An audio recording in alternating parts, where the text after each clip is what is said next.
Good afternoon. Today is Saturday, the 1st of March, 2025, and the time now is 12:34 p.m. in the afternoon. My name is Miller, or Egan, or Bellingham, or Cudworth, or Kid Blackie the Nonpareil, or the Bull of Lewisham, or the Black Bull, and I'm a boxer, prize fighter, pugilist.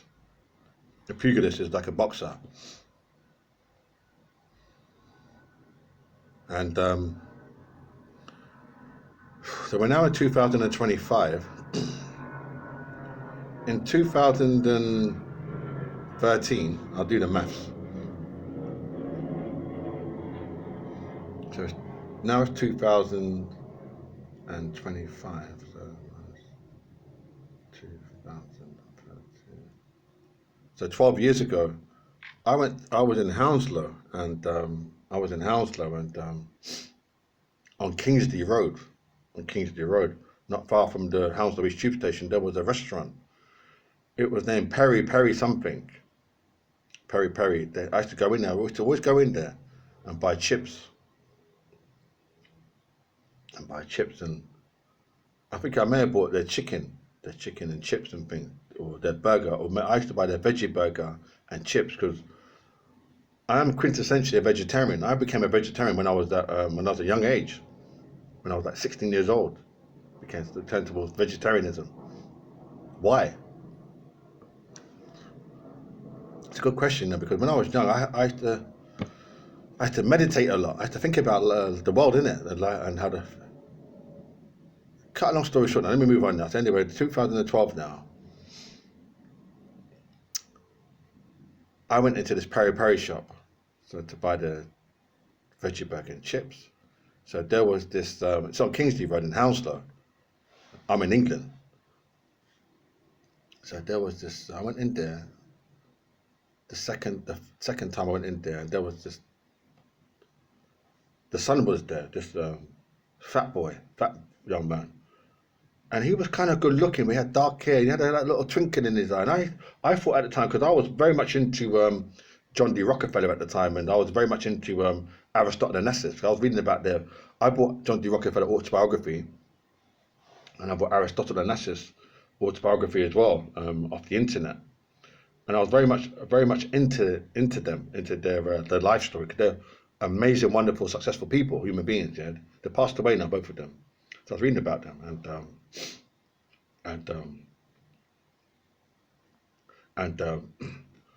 so 1 minute. Let me just gather my thoughts. 1 minute. And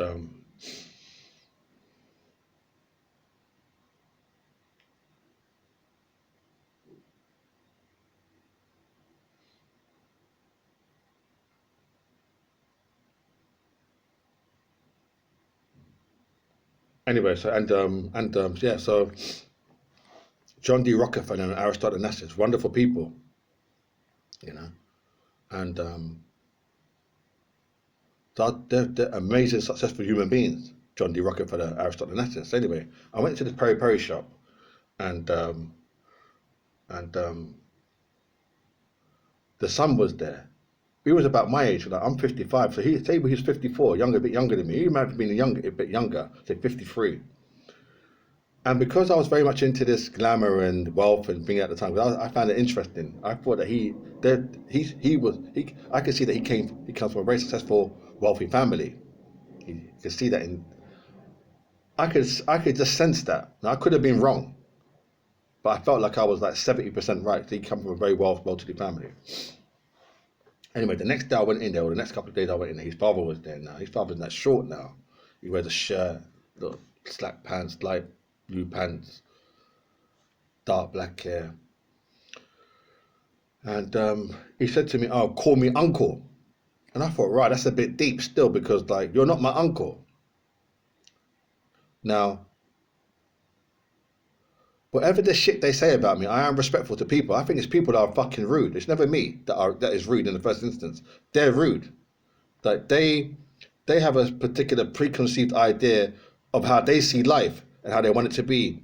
Now, there's two kind of types of preconceived ideas. There's one that you have in your mind that you keep between you and you, and there's one that you try and put on people that is rude. That's a preconceived that is rude, because if you say, yeah, there's so many instances.